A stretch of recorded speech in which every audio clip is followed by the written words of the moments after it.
Salve galera, como é que vocês estão? Espero que vocês estejam bem, sejam muito bem-vindos a mais um vídeo aqui do canal. João Augusto Cora, quem vos fala. Bem, que o Batman é o meu personagem preferido, eu acho que eu não preciso falar, né? Tem um monte de vídeo dele no canal, eu tenho uma tatuagem dele na mão. Então eu acho que não preciso explicar para vocês que o Batman é o meu personagem preferido. Inclusive eu vou estar colocando cards aqui para quem não viu os outros vídeos. Mas o que eu quero falar aqui não é porque ele é o meu personagem preferido, é como ele se tornou um dos carros-chefe da DC. Você já parou para pensar que o Batman é um dos membros da trindade de si, que é Batman, Mulher Maravilha e Superman? E como é que o Batman se tornou um dos carros-chefe? Como é que crianças, adolescentes e adultos curtem o Batman? Como é que pode isso? O Batman tem série desde 1940, com o Adam West. Então, como é que desde 1940 o Batman está sendo famoso até 2025? Como é que isso é explicado? Bem, eu trouxe esse vídeo justamente para explicar isso, a fórmula do Batman. Como é que o Batman se tornou tão popular e por que ele é tão popular? Quando o Batman foi criado, lá atrás, lá quando a DC criou o personagem, era uma época em que heróis tinham superpoderes. O Superman estava em seu auge. E aí criaram um super-herói que não tinha poderes. Era um humano muito rico. Mas era um humano. Em tese, ele era um humano comum. Era um cara rico, com treinamento, mas era um cara rico. E que não tinha nenhum superpoder, ele não regenerava, ele não tinha super força, ele não tinha super velocidade, ele era um humano. Então, o primeiro diferencial dele, ele foi criado em uma época em que super-heróis tinham que ter superpoderes, era o auge do Superman, e ele era humano. Isso criou uma empatia com o público. O primeiro diferencial dele foi esse. A empatia com o público, tipo assim, ele é tão humano quanto eu, ele não tem visão de calor. Primeira parte foi isso. O super-herói Batman depende exclusivamente da inteligência, do preparo físico, da sua adaptabilidade humana e de equipamentos tecnológicos que ele compra com sua fortuna.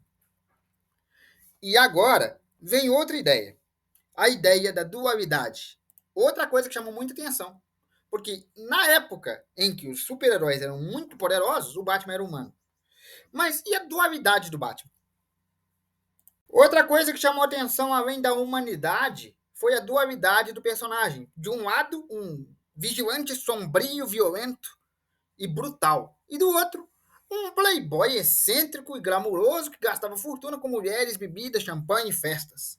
A dualidade entre Bruce Wayne e Batman. A distinção entre o glamour do Bruce Wayne e a escuridão e a sobriedade, o sombrio que o Batman representava. Mesmo a gente sabendo que eram o mesmo personagem, eles eram polos opostos. E isso, essa dualidade, chamou muita atenção também.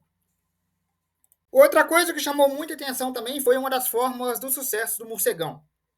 Em uma época em que Batman estava sendo criado, o Superman estava no auge, como eu falei com vocês. O Superman era o herói, ele era o rosto da DC.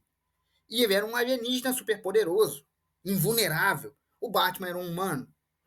O Superman era destinado a ser um herói, porque ele era invulnerável. O Batman não. O Batman foi criado através de um trauma. O Batman perdeu o pai e a mãe no beco do crime. Foi uma criança que viu um assassinato. Então, a partir de um trauma, o Batman nasceu. O Superman nasceu para ser herói. Ele é o kryptoniano, o fortão. O Batman não. É só uma criança traumatizada que resolveu que ninguém mais ia passar pelo que ele passou. E esse trauma, esse contundente sombrio que criou o Batman, é muito explorado na trama. E isso chama atenção também. Isso fez parte do sucesso do Batman. Outra coisa que é uma peça-chave para o sucesso do Batman é a galeria de vilões dele. Sim, os vilões do Batman são uma peça-chave para o Batman. Era Venenosa, Arlequina, Coringa, Espantalho, Professor Pig, Duas Caras, qualquer vilão do Batman que você pegar, era um humano comum, normal, que estudou, fez uma faculdade, cuidou da vida dele, e de repente aconteceu um desastre, a cidade de Gotham engoliu o cara por algum motivo, e por algum efeito cataclísmico da psique do cara, do psicológico do cara, surgiu um gatilho e nasceu um vilão. Ou seja, todos os vilões do Batman eram, antes de ser vilões, humanos como eu e você. Eram pessoas normais, cuidando da vida deles, fazendo faculdade, trabalhando, etc, etc, etc. Todos os vilões do Batman eram humanos normais. Não é um alienígena que veio do espaço para encolher uma garrafa.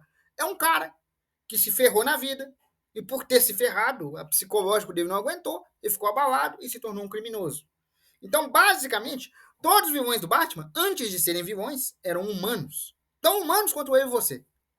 Isso gera uma complexidade moral aqui. Todos os vilões do Batman eram humanos normais cuidando da própria vida. O próprio Batman, antes de ser o Batman, era uma criança rica normal cuidando da própria vida. Ou seja, o próprio Batman está a um passo de ser um vilão. Porque se ele começar a matar os próprios criminosos, ele também se torna um vilão. É como se todos eles tivessem olhado para o abismo. Só que na hora que esses caras olharam, eles piscaram. E o Batman foi o único que encarou a própria escuridão e se manteve minimamente sóbrio.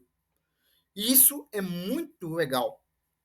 Que você vê a construção de cada vilão como se fosse uma pessoa normal, cuidando do seu dia a dia, até que um evento chave acontece e nasce um psicótico.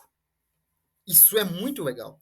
Isso é um diferencial do Batman. A galeria de vilões do Batman é moldada de seres humanos psicologicamente frágeis. Ou seja, todos eles podem ser vilões. Sério, Gotham inteira pode se tornar vilão. Desde um cobrador de ônibus até um skatista que está passando na rua. Qualquer pessoa em Gotham pode se tornar um vilão. Eu não vou entrar em muitos detalhes porque eu já fiz um vídeo específico aqui sobre a cidade de Gotham. Mas é sério, Gotham, a cidade, Gotham City, já é um personagem próprio. Gotham é literalmente a versão urbana de corrupção e sombrio, sabe? Aquela coisa onde tudo dá merda, sabe? Gotham é a pior cidade de todo o universo de si.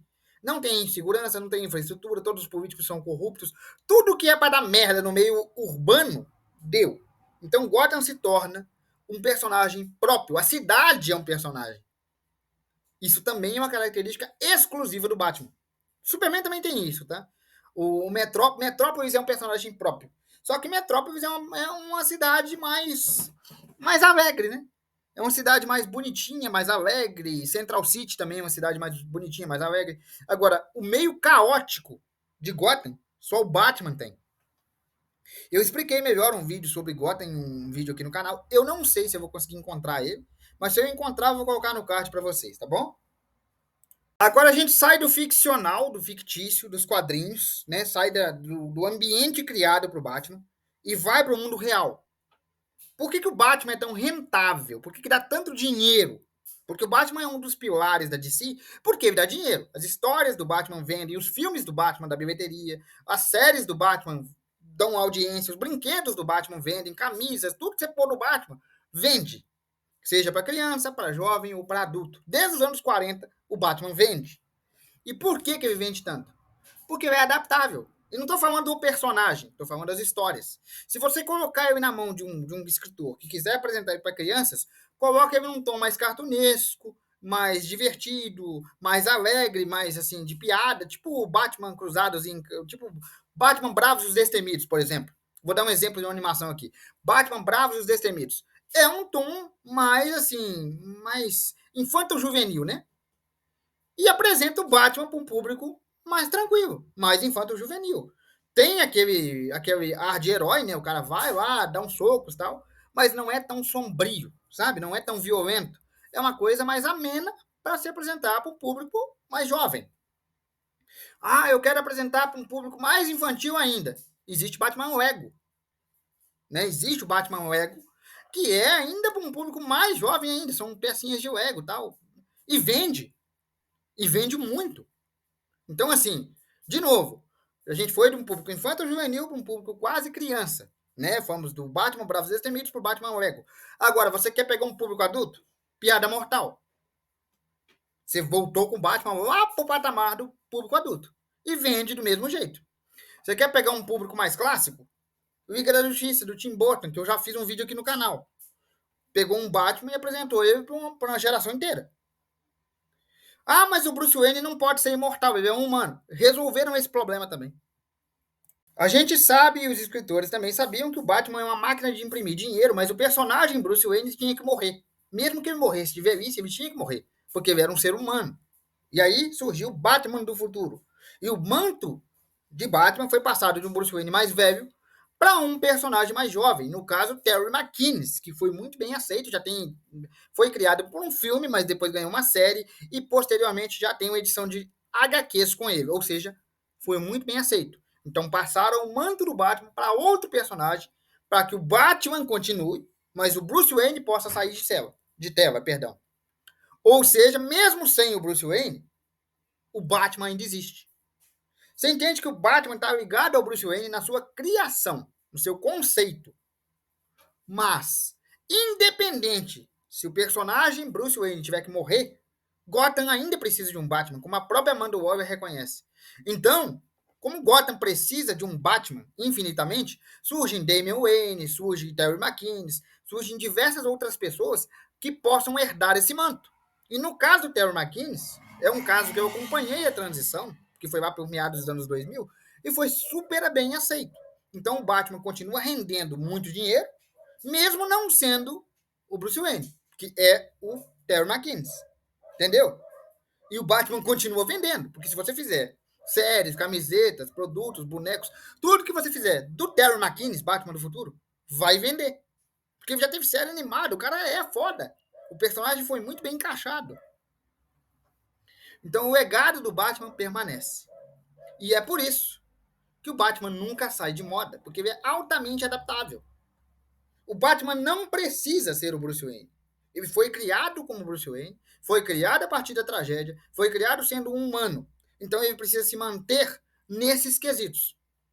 Quais quesitos, João? Tragédia e humano. Precisa ser um humano que sofreu um trauma e quis que outras pessoas não sofressem esse mesmo trauma. Ou seja, esse foi o conceito que gerou o Terry também. E é por isso que esse conceito é um conceito chave do Batman, não é do Bruce. Entendeu? Vai continuar existindo. Sem o Bruce Wayne ou com ele.